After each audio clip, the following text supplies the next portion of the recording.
கர்த்தருக்கு ஸ்தோத்திரம். கர்த்தருடைய நாமம் மகிமைப்படுவதாக. நீர் என்ன மறக்கல, என்னை விட்டு விலகல, ஏக்கமுள்ள கண்ணால ஏங்கிதான் நின்னீங்க. இயேசு என்ன மறக்கல, தள்ளி தூரம் போகல, கால் கடக்க எனக்காக கடல் தாண்டி வந்தீங்க. நீர் என்ன மறக்கல, சிறந்ததெல்லாம் கூட்டத்தில் இருக்க, தரமிழந்த என்னை தேடி வந்தது ஏனோ. சிறந்ததெல்லாம் கூட்டத்தில் இருக்க, தரமிழந்த என்னை தேடி வந்தது ஏனோ. நீங்க தேடுவத நீங்க நிறுத்தல, உங்க அன்புக்கு ஒரு எல்லை இல்லை. நீங்க தேடுவத நீங்க நிறுத்தல, உங்க அன்புக்கு ஒரு எல்லை இல்லை. புதிய துவக்கம் எனக்கு தந்தீரே, புது மனுஷனாக மாற செய்தீரே. இயேசு என்ன மறக்கல, என்னை விட்டு விலகல, ஏக்கமுள்ள கண்ணால ஏங்கிதான் நின்னீங்க. நீர் என்ன வெறுக்கல. நன்றி அப்பா. உம்மை நன்றியோடு கூட துதிக்கிறோம், உம்மை ஸ்தோத்தரிக்கிறோம். எங்களை அதிகமாய் நேசிக்கிற அன்பின் பரலோக தகப்பனே, இந்த நல்ல வேலைக்காய் நன்றி இந்த இதயத்தோடு உம்மை துதிக்கிறோம், உம்மை ஸ்தோத்தரிக்கிறோம். இம்மட்டுமா எங்களை கிருபையாய் நடத்தி வந்த அன்புக்காக நன்றி செலுத்துகிறோம் அப்பா. தகப்பனே, 99 ஆடுகளில் எத்தனையோ நல்ல ஆடுகள் இருந்தோம் அப்பா. எல்லா பரிசுத்தமானதும் நல்லதும் நல்ல குணங்கள் கொண்டதும் தரமானதுமாய் இருந்த ஆண்டவரை இருக்கும் பொழுது தரமிழந்த எங்களை தேடி வந்தீர் அப்பா. ஒன்றுக்கும் உதவாத எங்களை தேடி வந்தீர் அப்பா. உமக்கு கோடி நன்றி ஆண்டவர். எங்கள் மீது வைத்திருக்கிற உடைய கிருபைகளுக்காய் நன்றி நன்றி நன்றி தகப்பன். எங்களை தேடி வந்தவர், எங்களை மீட்டீரப்பா. உமக்கு ஸ்தோத்திரம், உமக்கு ஸ்தோத்திரம், உமக்கு ஸ்தோத்திரம். எங்கள் நினைவில் வைத்திருக்கிறவரே உமக்கு நன்றி. எங்களை ஒருபோதும் மறவாத தெய்வமே உமக்கு நன்றி. உமது நினைவில் எங்களை சுமந்து கொண்டுகிறவரே உமக்கு நன்றி அப்பா. எங்கள் நினைவாய் இருக்கிறவரே உமக்கு நன்றி நன்றி. எங்களை மறவாத நேசரே உமக்கு ஸ்தோத்திரம். உமக்கே துதி கன மகிமை எல்லாம் உமக்கு ஒருவருக்கே செலுத்துகிறோம். இயேசுவின் நாமத்தில் பிதாவே, ஆமேன். கர்த்தர் என்ற ஆலோசனைக்காக மத்தேயு எழுதின சுவிசேஷம் 5ஆம் அதிகாரம் அதனுடைய 3வது வசனம். மத்தேயு எழுதின சுவிசேஷம் 5ஆம் அதிகாரம் அதனுடைய 3வது வசனம். ஆவியில் எளிமை உள்ளவர்கள் பாக்கியவான்கள், பரலோக ராஜ்யம் அவர்களுடையது. கர்த்தருடைய நாமம் மகிமைப்படுவதாக. கர்த்தர் இயேசு கிறிஸ்து இந்த உலகத்திலே முதலாய் மனித ரூபம் எடுத்து வந்து இந்த உலகத்திலே முதலாய் அவருடைய பிரசங்கம் பண்ணதை நாம் பார்க்கும் பொழுது, மலை பிரசங்கத்தில் ஃபர்ஸ்ட் இப்படியாய் சொல்லுகிறார், ஆவியில் எளிமையுள்ளவர்கள் பாக்கியவான்கள், பரலோக ராஜ்யம் அவர்களுடையது என்று கர்த்தர் சொல்லுகிறார். அன்பு பிள்ளைகளே, முதலில் கர்த்தர் எதிர்பார்க்கிறது எளிமையை எதிர்பார்க்கிறார், தாழ்மையை எதிர்பார்க்கிறார். அன்பு பிள்ளைகளே, ஆவியில் எளிமை உள்ளவர்கள்.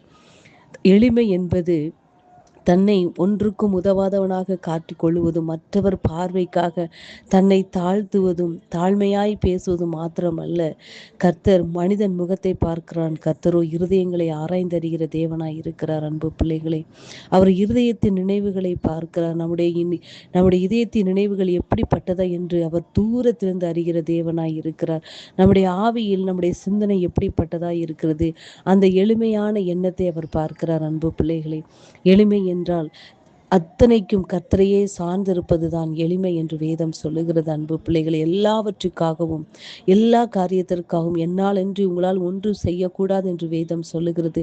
அதே போல எல்லா காரியத்திற்கும் அவரையே நம்பி இருக்கிறவனைத்தான் எளியவன் என்றும் அவர் தாழ்மை உள்ளவன் என்று வேதம் சொல்லுகிறது. அன்பு பிள்ளைகளை, எல்லாவற்றுக்கும் கர்த்தரையே நம்பி இருக்கிறவனைத்தான் கர்த்தர் எளிமையானவன் தாழ்மையானவன் என்று வேதம் சொல்லுகிறது. அன்பு பிள்ளைகளை, நாம் எல்லா காரியத்திலும் கர்த்தரையே நம்பி இருக்கிறோமா, இல்லை நம்ம சுய இச்சையின்படி மாம்ச இச்சையின்படி நாம் முடிவெடுத்து செல்லுகிறோமா? ஒருவரை ஒருவர் நிதானித்து அறிய கடவோம். அன்பு பிள்ளைகளே, லூக்கா எழுதின சுவிசேஷம் 18ஆம் அதிகாரத்திலே நாம் ஒரு சம்பவத்தை பார்க்கிறோம். ஆயக்காரனும் பரிசேயனும் 2 பேரும் தேவ ஆலயத்தில் ஜெபம் பண்ணுவதற்காய் செல்லும் பொழுது, பரிசேயன் என்ன செய்கிறான் என்றால், தன்னை ஒரு நீதிமானாக்கி கொண்டு, நான் என்ன செய்கிறேன் என்றால், நான் பரிகாரர், அநியாயக்காரர், விபச்சாரக்காரர் மற்ற மனுஷரைப் போலவும் இந்த ஆயக்காரனைப் போலவும் இராததினால் உம்மை ஸ்தோத்தரிக்கிறேன்.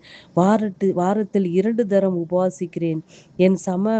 என் சம்பாத்தியத்தை எல்லாம் தசமபாகம் செலுத்தி வருகிறேன் என்று தனக்குள்ளே ஜெபம் பண்ணி கொண்டான். இப்படி பரிசேயன் தன்னை உயர்த்தி கொண்டு கர்த்தருடைய சமூகத்தில் மற்றவர்கள் எல்லாம் தனக்கு கீழகும், தான் மாத்திரம்தான் உயர்ந்தவன் என்று அந்த இடத்தில் ஜெபம் பண்ணுவதை கர்த்தர் குறிப்பிடுகிறார். அன்பர்களே, அதே இடத்தில் ஆயக்காரன் என்ன செய்கிறான் என்றால், தூரத்தில் நின்று கொண்டு தன் கண்களை வானத்துக்கு ஏறெடுக்க துணியாமல் தன் மார்பிலை அடித்து கொண்டு, தேவனே, பாவியாக என்மேல் கிருபையாயிரும் என்று தன்னை முழுதுமாக தாழ்த்தினதை அந்த இடத்தில் கர்த்தர் கூறுகிறார். அன்பு பிள்ளைகளே, நம்முடைய ஜெபம் கர்த்தருடைய சமூகத்தில் எப்படிப்பட்டதாய் இருக்கிறது? நம்முடைய ஆவியில் நாம் எளிமையாய் இருந்து கர்த்தருடைய சமூகத்தில் நம்முடைய ஜெபம் எப்படிப்பட்டதாய் இருக்குது என்பதை கர்த்தர் பார்க்கிறார். அன்பு பிள்ளைகளே, அந்த பரிசேயனை போல மற்றவர்களுக்கு முன்பாக மற்றவர்களை குறைவாய் பேசிக்கொண்டு, நான் இப்படி நடந்து கொண்டு, எனக்கு ஏன் இப்படி நடந்துக்கிறேன், நான் என் குடும்பத்தில் நல்லதானே இருக்கிறேன், நான் நல்ல விதமாக தான் நான் நினைக்கிறேன், எனக்கு ஏன் விரோதமா வருகிறாங்கன்னு சொல்லி தன்னைத்தானே புகழ்ந்து கொண்டு,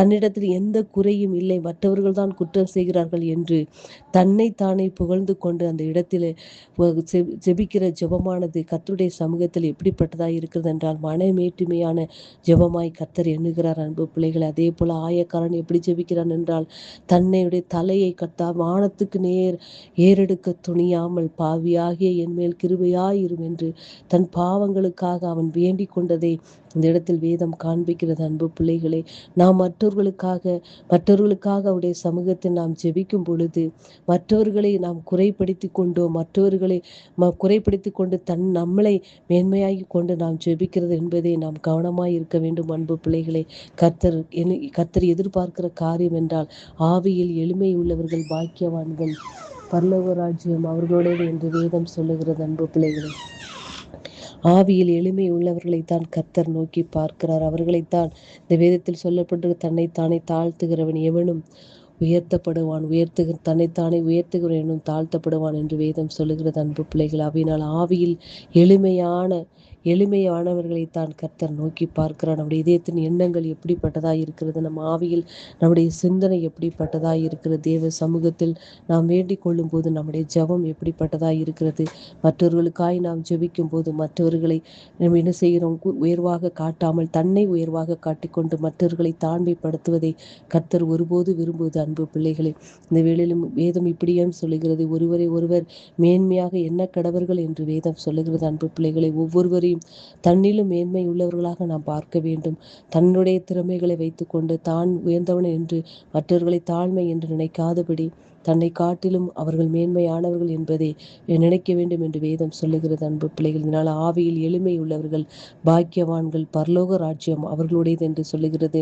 பரலோகத்தில் போய் வீட்டிருக்க வேண்டும் என்றால், பரலோக ராஜ்யத்தில் போய் நாம் சேர வேண்டும் என்றால், நம்முடைய ஆவியில் எளிமை மிக மிக முக்கியம் என்று வேதம் சொல்லுகிறது. அன்பு பிள்ளைகளே, நாம் எளிமையானவர்களாய் நாம் செய்கிற காரியங்களையும் சரி, நாம் ஜெபத்தில் அமைந்திருக்கும் போது கர்த்தருடைய சமூகத்தில் நாம் ஜெபிக்கும் ஜெபமும் அவருடைய சமூகத்தில் எளிமையாய் இருக்க வேண்டும் என்று கர்த்தர் விரும்புகிறார். அன்பு பிள்ளைகளே, வார்த்தை நிமித்தமாக கர்த்தர் உங்களை ஆசீர்வதிப்பாராக. ஆமென்.